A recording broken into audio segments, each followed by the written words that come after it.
नमस्कार, रिअल मराठी न्यूजमध्ये आपले स्वागत आहे. आजची लेटेस्ट अपडेट. अंगणवाडी मदतनीसांच्या नोकरीवर येणार गदा, अधिकाऱ्यांवर शिस्तभंगाची कारवाई. काय आहे सविस्तर बातमी पाहूया. तत्पूर्वी आपण या चॅनलवर नवीन असाल तर असेच नवनवीन व्हिडिओ पाहण्यासाठी या चॅनलला सबस्क्राईब करा. छत्रपती संभाजीनगर जिल्हा परिषद महिला व बाल कल्याण विभागांतर्गत मदतनीस भरती प्रकरण अधिकाऱ्यांच्या आता चांगलेच अंगलट आले आहे. दुसरीकडे नियमबाह्य भरती करण्यात आलेल्या 102 मदतनीसांना देखील मिळालेल्या नोकरीवर पाणी सोडावे लागणार आहे.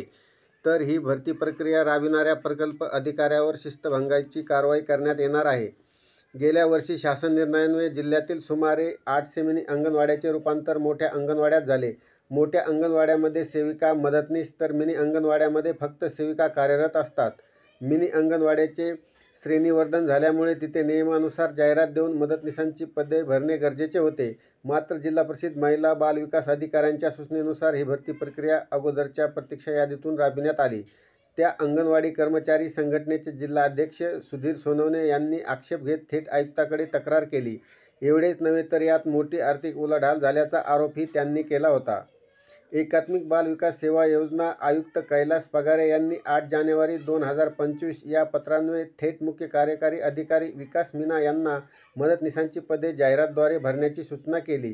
त्यानंतर आता जिल्हा प्रसिद्ध महिला बाल कल्याण विभागात हालचालींना वेग घेतला. आता या विभागाचे चुकीच्या पद्धतीने भरती प्रक्रिया राबविणाऱ्या जिल्ह्यातील एकात्मिक बाल विकास प्रकल्प अधिकाऱ्यावर शिस्तभंगाची कारवाई करण्यासंबंधीची संचिका मुख्य कार्यकारी अधिकारी मीना यांच्याकडे सादर केली आहे. जिल्ह्यातील 14 एकात्मिक बाल विकास प्रकल्पांतर्गत श्रेणीवर्धन झालेल्या सुमारे 800 अंगणवाड्यामध्ये प्रतीक्षा यादीतून 102 मदतनीसांची भरती केल्याचे रेकॉर्डवर उघड झाले आहे. ही भरती प्रक्रिया राबविण्यासाठी प्रकल्प अधिकाऱ्यांना कोणाच्या सूचना होत्या? जिल्हा परिषद महिला व बाल विकास विभागाच्या उपमुख्य कार्यकारी अधिकाऱ्यांना या भरती प्रक्रियेची माहिती नव्हती का? ही भरती प्रक्रिया चुकीच्या पद्धतीने राबविली जात आहे का? याकडे सातत्याने संबंधित संघटनेने उपमुख्य कार्यकारी अधिकाऱ्यांचे लक्ष वेधले, पण त्याकडे दुर्लक्ष का करण्यात आले असे अनेक प्रश्न अनुत्तरित आहेत. नियुक्तीचे आदेश रद्द करणार, आयुक्तांचे पत्र प्राप्त झाले आहे. प्रतीक्षा यादीतून मदतनीसांची भरती करण्यात आली होती. भरती करण्यात आलेल्या मदतनीसांचे नियुक्ती आदेश रद्द करावे लागणार आहेत.